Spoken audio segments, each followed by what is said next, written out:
Welcome to Sam's Antique Motors. Sam Wilson here. Today's a special day. It's my birthday. Here comes Shackleton the shop dog, famous explorer and feared hunter of all wildlife on the ranch. It's his birthday today also, August 8th. At least that's my story and I'm sticking to it. I want to do a general walk around. I'm about to start another project here. This is a 1956 GMC Napco Model 100 half-ton truck.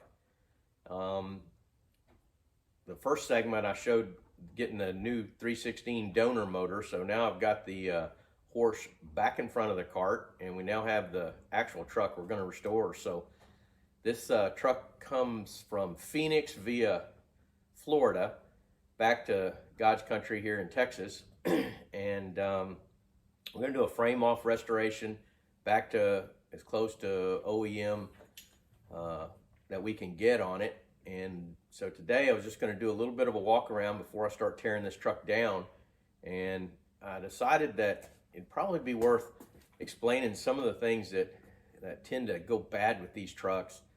You know, a lot of people are buying, especially these Napco trucks, and they're paying a lot of money for them even in this state. So if you are going to buy a truck for a project truck, I know I responded to a quote post, and several other people did as well the other day, on what does it cost to restore one of these trucks. But you know, if you restore a truck and you have a good project, initial project truck, then you're going to spend somewhere between 700 and 1,000 hours if you do it right and completely restore everything. And you're going to spend somewhere between probably $30 and $40, maybe $50,000 in parts. So when you're all done, you know, these are $100,000 projects in order to get them back the way they're supposed to be. So where you save money on parts and labor is having good original parts with the truck, and having the body and the paint work where you don't have to do an enormous amount of work. To restore the mechanical side, the motor, the chassis, that's a 300 hour exercise to just go through every single thing in the mechanics of the truck. Where the real money is in paint and body. And the last two of these trucks that I've done, I've spent somewhere close to 400 hours getting the paint and body right, and 100 of those hours was going in and putting patch panels to fix all the places that were just really rusted out. So the real challenge is to find a donor truck that doesn't have just rusted out everything. And when it's really rusted out, then it gets to be a debate on whether or not to fix the original. You're generally going to spend more time and more money putting patch panels and fixing original fenders and doors and everything else than you would buying new. But most of the new stuff is a lighter gauge, and every part that I've ordered from various sources has come damaged. Some of them were damaged so bad I sent them back. Some of them I figured I was better off just doing the body work on a brand new fender to fix the dents that occurred during shipping than risking shipping it back, getting another 3-week delay, and then getting yet another damaged product. So you really want to find a truck that's got as much of the original stuff on it as possible, because buying a truck a piece at a time gets to be very expensive. In today's market, I would expect to pay somewhere between 15 to 25 grand for a Napco, you know, well-equipped, good shape truck that would be a project truck. Now, obviously, higher into the range, I would expect to have all the original parts, not have to go after much, original motor and principally the accessories. Lower end, you can afford to have a couple things missing, but you know, all the stuff that's really unique to Napco trucks needs to be there, because that stuff is really hard to find and it's really expensive. So I think at this point what I'm going to do is go ahead and do a little walk around the truck and just try to show, you know, some of the things to watch out for and some of the things that we'll have to deal with on this project. I'm going to start out here in the engine compartment over the den of Shackleton's barking at the donkeys next door. as I mentioned, this has a 350 crate motor in it. It's a really nice looking motor. It's got a March serpentine belt system on it, new alternator, but it just doesn't look right in this truck. So we're going to drop this out. One of the things to look for is these inner side panels. You can buy these, but I'm not sure you can buy them for a GMC. And so these are a little bit different. I don't know if you can see it. Maybe I can zoom in here. When they put this in, they put in power steering, and they chopped off the bottom of the steering column, put a bearing in it, and then connected that to a power steering steering gear. So it's a pretty good solution, but again, not correct. This has got an HEI distributor in it, high performance coil, and when they did that, they pulled off, there should be some little relays up here. Those are all gone. You know, they kind of really mucked up the firewall. So, you know, while that's not a critical situation, all that can be remedied and put back in place. It just costs money. So, you know, speed costs money. How fast do you want to spend? If you can buy a truck that's got this original, it just makes it better. Obviously not the correct battery. Shackleton, happy birthday. Quit barking. And these hood hinges, I think, are bad. You can see here when I raise this up, I can't really see it there. Hear it pop. When I raise this up, it's popping the hinges. And there, you can see how loose they are. I don't think you can see. Let's see if I can zoom in here. You can see them wiggling. I mean, they're just massively loose. So we're gonna either find some original hinges and fix that, or we'll get some replacement hinges because those are too loose and the hood won't line up, open and shut correctly. One interesting thing to note is, I'm not sure really why, but this hood rod, which is used to kind of take the torsion out of the hood, is bent. And on the 59, I took it off and I straightened it. And then when I went to put it back on, I couldn't get it back on because it wasn't bent. So I had to rebend it. So these are supposed to be that way. And the only thing I can figure is that's done that way to avoid hitting and interfering with the air cleaner on the little 2-barrel oil bath air cleaner that's supposed to be on these trucks. So I'm not sure if that's fact or fiction or not, but that is supposed to be bent that way.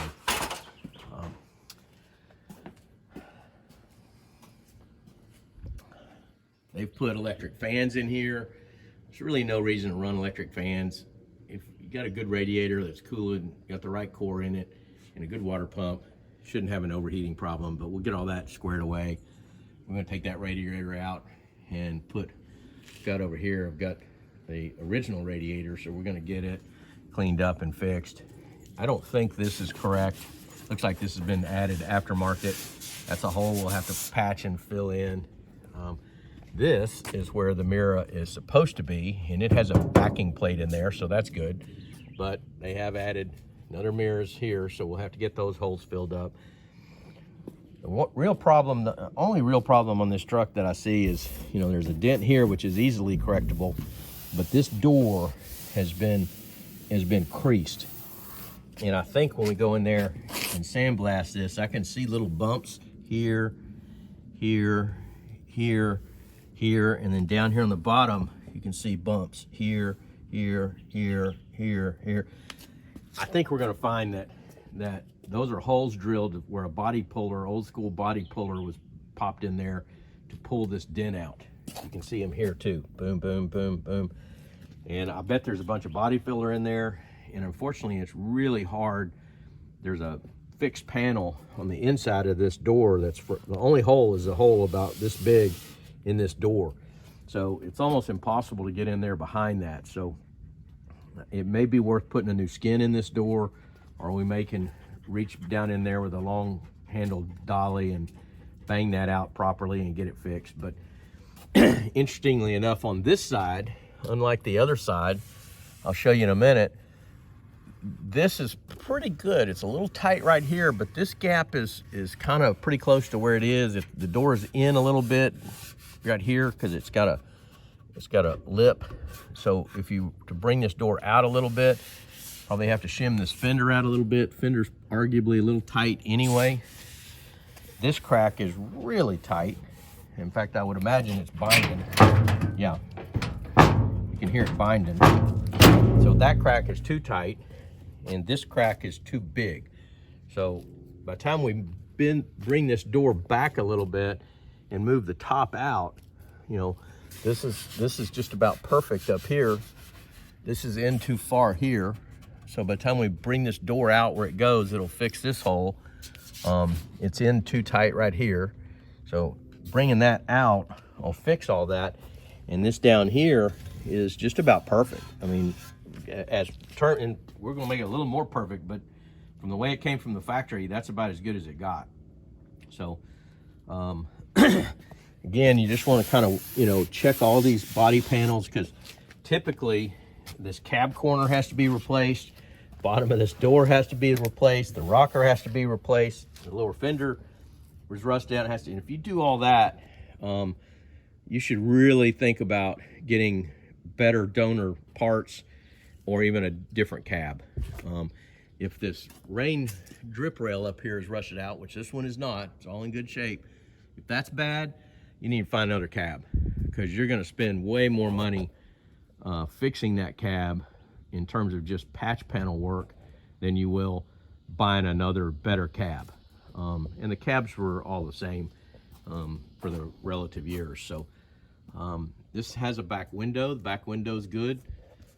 These side windows are questionable. There's some delamination right here. We're probably going to get new window glass. The front window vent windows are really bad, so we'll get new window glass on that. Someone's put a homemade spare tire carrier. I've already done a little research on this, and this is not the proper spare tire carrier. There's supposed to be a hole right here in the fender, and the rod is actually, I don't know if you can see it. See the rod right there?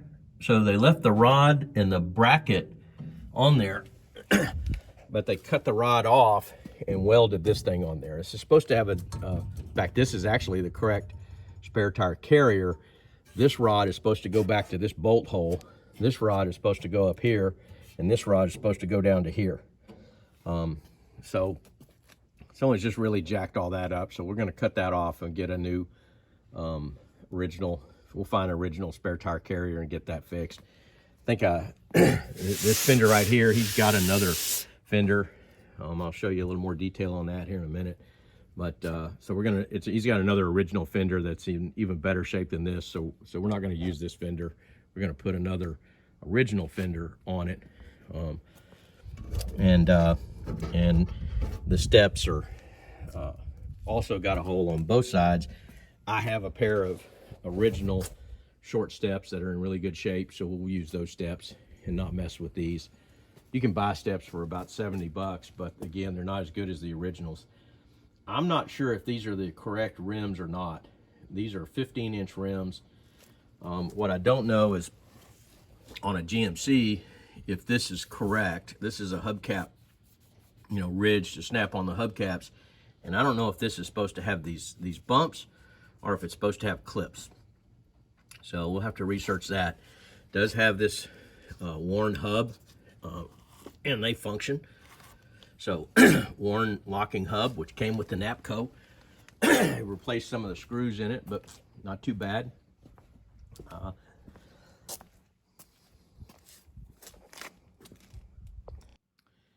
This bumper, I think, has been added on after the fact. We're gonna peel this bumper off. And yesterday, I got the gas wrench out and had this in the back bed. They had this steel plate welded in here, and below that plate was all the rotten out bed. So rather than replace the bed, they just put a steel plate over the top of it. Not good.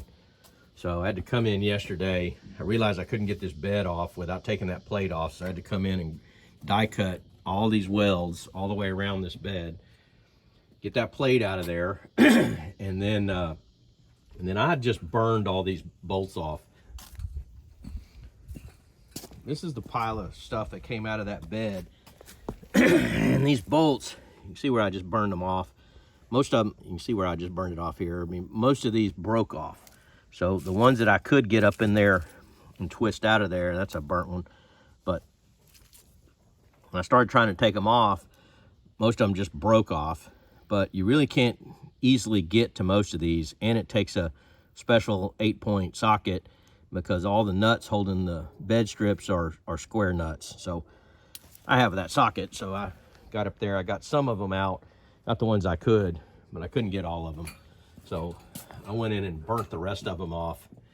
Kind of got to do it carefully and slide them from the side, slide the torch from the side, not just directly down, because in my case, I didn't really want to tear up all these rails because we're going to use them to make this couch with. But I got all the bed wood out. Part of the reason we're going to buy a new bed is that you can see here that typical with these trucks, I mean, they were working trucks. So the bed sides are just beat to shit. And they're just holes and dings. And if you look down this bed, I don't know if you can tell it in the video, but at the very end, it tails up. And over here, if you look, I don't know if you can see it, but this bed is bent. It's bowed in the middle about a 1/2 inch. So it's just, and with that, it's got a crink right here in this bed rail. So other than using some body filler, it's just going to be really difficult to get that where it looks perfect. So again, just where do you want to spend your money? You can buy a complete new bed from Marquet up in Oklahoma City for somewhere close to $4,500, maybe less. And it's a really good, high quality bed made here in America. It's got the proper gauge on the steel. And so we're going to buy another bed. We'll easily spend $4,500 in labor trying to make this bed right, and it'll never be perfect. So this bed's destined for a couch, and we'll put a new bed on it. So just something to think about, something to look for. I'm gonna see if I can slide inside here. This door is pretty good shape. Unlike the Chevrolet, which in a 1/2 ton, I believe all the interiors were kind of a silver, and in a 1 ton, all the interiors were gold. This truck appears to have kind of a gray interior, and I'll have to find out what that color code is. It's different than the blue. It's definitely a gray. And again, this is the original paint on here, so you can see they carried this gray all the way through here. On a Chevy, they carried the gold down through here in the silver, and then this inside step was charcoal, like the rest of the interior components. So GMC treated this a little differently. Got a new door catch on here. I don't think that should be chrome. That should be painted. Another thing that I'm a little bit torn on is that on a Chevrolet truck, all these bolts, the seat bolts, the screws that hold all this stuff on, those were clutch head bolts. And in this truck, these are all Phillips head. And some of these I would be really surprised have been replaced. So we're gonna have to go figure out if this is supposed to be clutch head or Phillips head. But these door handles are in good shape. There's just, you know, chrome scratching, so we'll get these re-chrome plated. This door handle is not in good shape. The little knob is just chewed up. The door handle is salvageable. It's got some pitting, but that one we may try to find an original and replace that. Looks like someone's replaced this striker because it's shiny. These door handles are good, but we don't have the keys. So I don't know if I can find somebody that can make a key for the original handle or not, but this comes out of here easily. We'll have this re-chromed. Again, just something you want to kind of take into consideration. These trucks don't really have a whole lot of chrome on them, so it's not too bad. This truck has the correct data plate on the other side, but it doesn't have the trim tag that's supposed to go right here. So while I know what the color on this truck should be because it's on here, the original colors, that trim tag would tell us that this is a deluxe cab, or I think this would be a custom cab. It's not the fancy one, it's a custom cab, and should give us the color options, but we'll have to see if we can find another trim tag. looking in here, I don't think this is the correct radio. I think someone has upgraded this AM/FM radio because the holes don't seem to be in the right place. I think someone has put in fillers and replaced this. So I'm not even really sure if this radio is supposed to go at this place in the dash. I think it generally went up here. At least on a Chevy, it went up here. So we're gonna have to kind of figure that out. These are the vent knobs, and they're in really, nice shape. I think this is the windshield wiper here, which controls a vacuum wiper. I don't know what this knob is. It may be the cigarette lighter. No, it doesn't really come out, so it may just be a dummy knob. So I'm gonna have to get that sorted out. Interesting note that there is, just like the Chevy, there's a single visor on the left. There's no hole, so there was no visor on the right. Headliner's gone.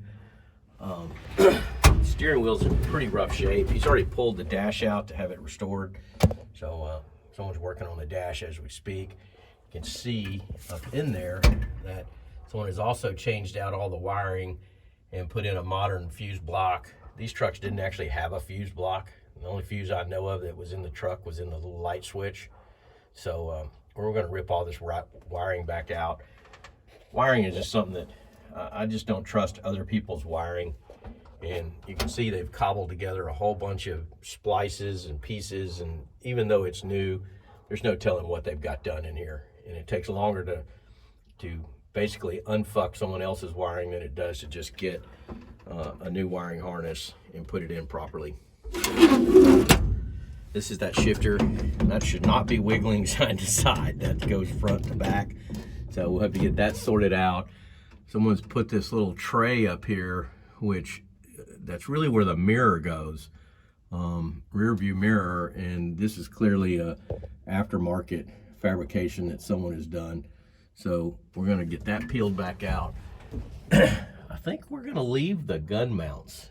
We're gonna clean them up a little bit, but I think we're gonna weld up all these extra holes, but we're gonna leave the gun mounts. It does have the original steering wheel. It's in pretty bad shape. It's got cracks here and cracks here, cracks all along here. It's restorable. We'll just have to kind of see what's involved to make that happen. I frankly would rather have the original steering wheel than a new steering wheel, but we'll just have to kind of see what's involved once we get it off of here and can look at it a little closer. Someone's also added a speaker up here, probably going with that upgraded AM radio. And then the windshield across the front is cracked and badly delaminated both. So we'll have to get another windshield for it. But that's pretty much a look on the inside. Let me slide around to the other side. Okay, back on task. Shackleton, the hunt dog, was chasing what I suspect was a bunch of hogs, barking his head off. So had to go do a little hog hunting. Never saw him. Could hear him, but couldn't see him. Finally got Shackleton back at the shop, back on task, earning his keep. So we're gonna finish the tour here. This seat appears, I found, in taking the seat cover off, I found this bonus little bag of parts, which I have no idea what these are. Whole bunch of little clips, and that looks like some special stuff there. Some more special stuff. So I have no idea what all these little parts are, and springs and clips and washers, and so I'll have to sort that out. But I got the seat off. Someone's put a new gas tank in here, which is probably a good thing. Saves a bunch of money trying to clean out the old one and weld up holes, which is a little bit dangerous. And so we got that thing sorted out. It is missing the jack, so it should have a jack right here along with a lug wrench. So that's missing. There's another one of these in a parts bag. That's the original one.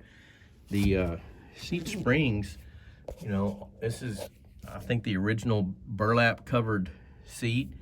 And, you know, on initial review, all these seat springs look like none of them are broken.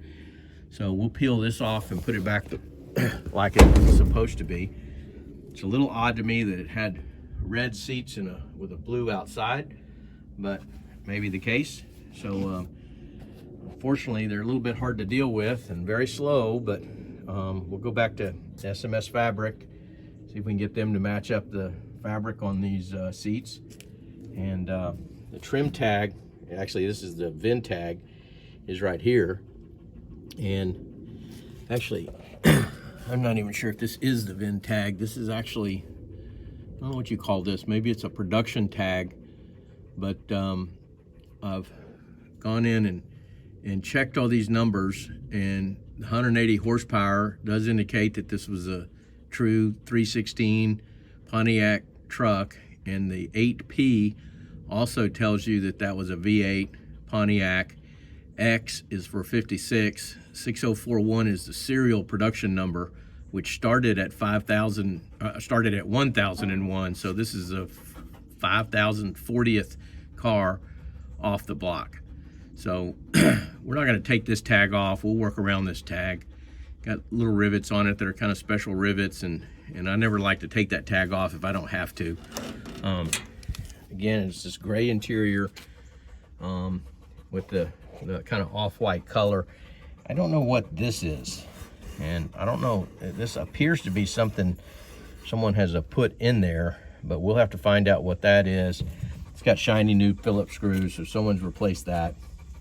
The brake pedals are all in fairly good shape, so I mean, it's got some wear on it, but not a lot, so I'm not exactly sure how much of that has been redone or not.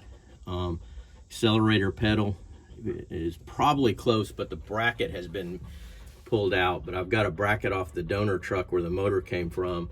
This is all correct, and you notice that this gray is the same as this gray. So on a Chevy, that's charcoal, but on this car, looks like the column was painted the same color as the interior. And on the emergency brake, you can see my good friend Steve McDonald kind of pointed this out to me, that these emergency brake handles were painted gray, but they actually stopped about right here, and all this was just natural. So this emergency brake the paint line should stop right about here and leave that raw steel. That's why those things are all kind of rusted up. The vents are in good shape. Everything else seems to be more or less intact up under there. Now I got the truck mid-level just 'cause it's easier to see some of the stuff here. In this case, looks like someone hooked a chain right here and tried to pull this truck with the chain. I don't know why you would put a chain on sheet metal and not on this big old 1/4-inch steel bumper. Maybe it was before they welded this angle iron hook in. So this will have to get straightened out. The badge is missing out of the middle of this, and these are kind of, because this is bent, when this bent, it probably broke the badge off, but we'll get that fixed up. This truck is in pretty good shape, really. You know, all this stuff is in good. These fenders tend to get a hole rusted in them for some reason right here. Something to look for. And if you look at the bumpers, you know, this bumper has a 2-finger, easy for me to measure, here, and it's got a little less than 2 fingers here, but it's pretty close and pretty straight. Might got jiggled a little bit when this happened, but this this bumper is, I'd venture to say, near perfect. I mean, as you move your hand around here, this thing is, there's just no dents in this bumper anywhere. There's one little dent right up on the underside right here, but this is lighter metal. These bumpers are heavy gauge.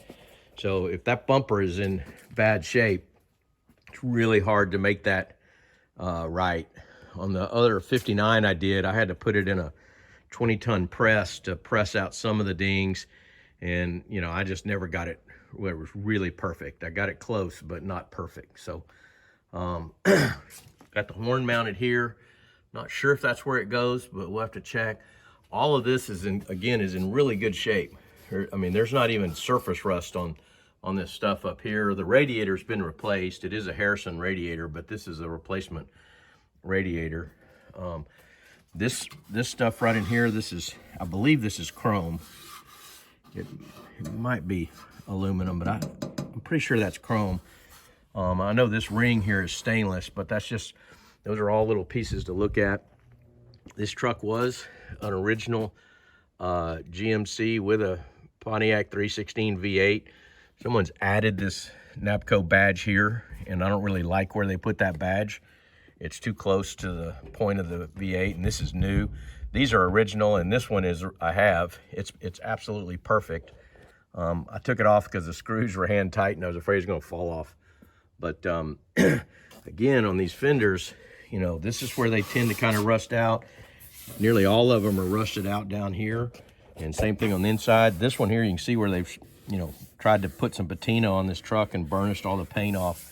So a bunch of the paint off. So there's really no rust on this fender. So this fender has no dents in it. So, you know, it'll be really easy to salvage this fender. This is a little bit of a problem down here. This rocker rail, I don't know what you call this, belt molding, lower belt molding, how about that, is bent out, and this fender is bent in, but this is fixable easily, and this we're gonna probably replace, because I showed earlier, I cut this box in here, and I don't think this is an original deal. You can see where they drilled a hole here and drilled a hole here with a bit and then connected the two lines. So I don't think that is supposed to be like that. This is the vent for the Hydrovac. So I think it's gonna be best to just pull this whole step out of here. It's not terribly hard to do. You just gotta come in with a spot welder and cutter and cut all the spot welds out of here, cut them out of here, cut these out of here, and it'll just drop out. There's also supposed to be a bracket that supports this fender, supports this step, and that bracket is gone. So we'll fix that. These cab corners, there's always a problem there, but this is in really good shape. And again, you can see where they sanded the paint off and cleared over it. So at least we know there's no Bondo. This is the step, back fender. He's got another one of these fenders because this fender has had some damage on it. It's like gotten a pretty bad wreck back here. That's fixable, but not easily. And someone drilled a hole up in here for this. So again, he's got another original fender that's in much better shape. So I think we're gonna just replace the whole bed. And there's some other bad places about the bed, and I think we're gonna make a couch out of this. So got plans to do that. One thing I'm not clear on is this bed looks like it had a light here and looks like it had a light here. And both of these look like factory holes, and it's on the original paint.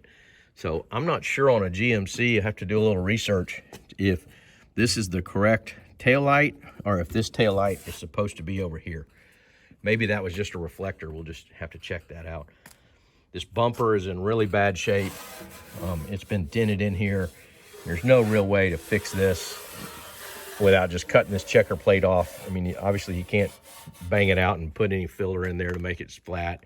So you could go in and cut that checker plate off, but I think in this case, he wants to just put back a regular bumper. This side is actually in pretty good shape here. This fender is 100% salvageable. There's no rust, no dings. The only issue is someone, for some reason, cut this out. So this step is all fouled up, and someone cut a chunk out of this. So he wants to get another fender to make this couch out of. And so I may just get a brand new fender, cut it in half to make a couch, and then cut this piece out of a brand new fender to make a patch to fix that. They added some extra hooks in here, shouldn't be in here. You can see now on this side, this kind of little mud flap thing that's here. Like I say, I hadn't seen that before. And here's that hole in the step. It's been burned in there with a drill bit, a bunch of drill bits, and cut out, so it's not original. This side, all of this works pretty well. The only issue is that this crack is really tight. And it's good. I mean, if this were painted properly, this would be rubbing right here. And this crack up here is too tight, and the door's in too much. And you see there's no gap on the door jamb. So That's tight. This crack back here is kind of probably about 1/4 of an inch, narrowing down to, I don't know, that's probably a fat 3/32, and then down to here. So it just amazes me. These cabs are just, I'm not sure if it's the doors or the cabs, but they're different. On that 59 truck, I actually had to come in and weld a 1/8" square bar on the trailing edge of this door, and I had to weld them on the back and the front of the driver door to get the gaps correct. So while that one was too big, this one is too narrow. So that's going to be a bit of a challenge. This door is near perfect. There's no dents in this door at all. This fender's good, and you can see more or less how this went. Again, this fit and finish just was not that good on these trucks, so we'll try to make that finish out a little better. Got the same Napco badge. Too tall, too high. Someone's added, I don't know what they added there, probably a mirror. So we'll have to weld up those holes. They added another mirror there, added probably a third mirror there, and there's really not supposed to be a mirror on this side, so we'll pull all that out. And then again, this front fender tend to rust here, tend to rust out here, but this is a really good fender. Now you can buy new fenders.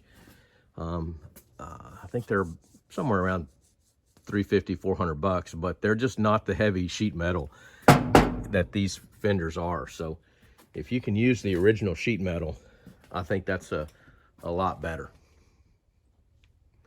At this point, I think I'm going to go ahead and raise it on up, and we'll get underneath it and do a look around underneath.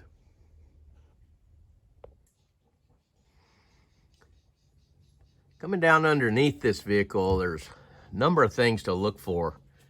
For one, I don't think this is the correct bumper. I think somebody's added this bumper on, but when they did, they came in here and they welded a bunch of places, like right here. So anytime you got add-ons like that, it just takes time and money to fix. And if you look at this frame rail, it's bent. So it's buckled down at the bottom and it's bent at the top. So we're probably gonna have to cut that off, make a new one, and weld it back on. So I'm assuming that they had a bumper on this that had too much weight and bent the frame down. And then these, I don't think these are original. They might be, but they look like they've been fixed if they are. I think they had a saddle tank in here that that was probably added for. So just something to look out for. A lot of times these fenders are rusted out, so you kind of want to look around in there. In this case, they're both good, and they have the fender brace on them, which is good. So we'll peel those out. Pretty simple setup back here. This truck also had, it looks like someone at one point had put some coilover springs in it. So they've scabbed on all this mess, which we'll have to wash off with a plasma cutter. Got one on both sides.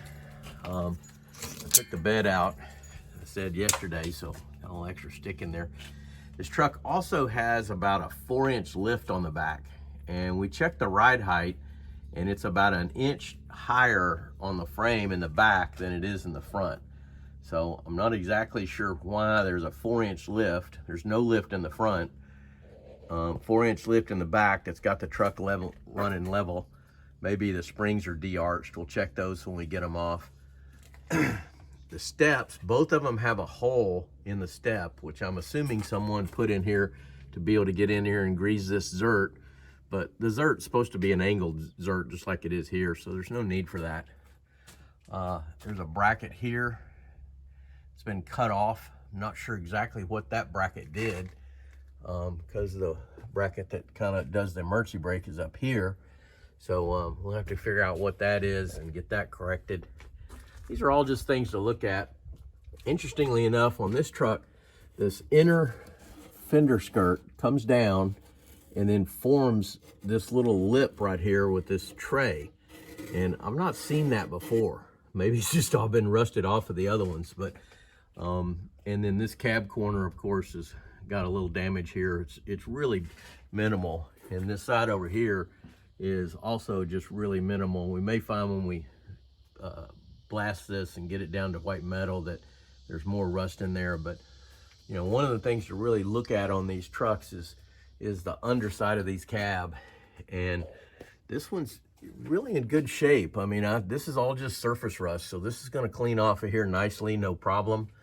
There is an extra bracket right here that I don't think I've seen before. I don't know if this is supposed to be on there. It's definitely not on this side. It wasn't on any of the ones I've seen before. This truck does have some kind of weird things going on with this step, that they built a box in here, and it's been welded in. They cut the angle bracket out. I don't think that came on a GMC pickup truck. I'll do a little research and figure that out. And then the other thing is it has this Hydrovac brake booster. Now, some guys on the Napco page helped identify that, but this does not go on this truck. This is evidently for a really heavy duty truck and like a 2-ton truck or better. They made a Hydrovac that goes up into the hood, and I've seen some pictures now of them, but this is not the correct one, so this is probably going to come out of here. The real problem is that it's reported that the brakes won't work well because this has got too much power and it'll blow out the cylinders. And indeed, on this vehicle, the brake cylinders are blown out. It doesn't have any brakes. Previous owner went through and rebuilt this transfer case and rebuilt the transmission. We're going to tear into it and make sure it's okay, but it's probably okay. This is the shifter bracket for a Napco, and this one is bolted on, and it's really, really loose. You can see here. So we'll have to machine that out and put a bushing in it. Another place where these things often get in really bad shape is right in here. These fenders collect leaves, old leaves, and then they rot out. But these fenders are all in really good shape. This is the Napco front axle, and I can't really see what that says. Looks like serial number, but it doesn't. Oh, and it looks like it has the gear ratio on it. I'll have to see what that looks like. But on this side, it definitely has the Napco words right here. It's got a planetary hub. It's been taken apart. There's supposed to be some little tie wires between these two bolts, not between the ones in the bottom, just these two. But we'll get that all fixed up, no problem. This truck does have a new 350, what appears to be just a crate motor, and we're going to pull all that out. I know a lot of people would like to do that, put a modern power plant, but we want to put it back like it's supposed to be. And this truck has, in order to support this motor, it's got a cross member added in here. We'll take this out. For those of you that are trying to do this, you do have to put a cross member in there to support the motor. And this is the front motor mount that we will go back to using on the little Pontiac 316 that this truck came with. So fortunately that didn't get taken out when they put that in, but we'll peel this this motor out of here. And then another problem up on the front end is someone came in and welded this piece of angle with this tow hook, so that's going to have to get washed off of there, and all the welds blended back into the frame. So I don't think that'll be too much of a problem, but it's going to be a little bit of a problem. And then these front springs, you notice on this side, all these springs come out and they have a nice taper.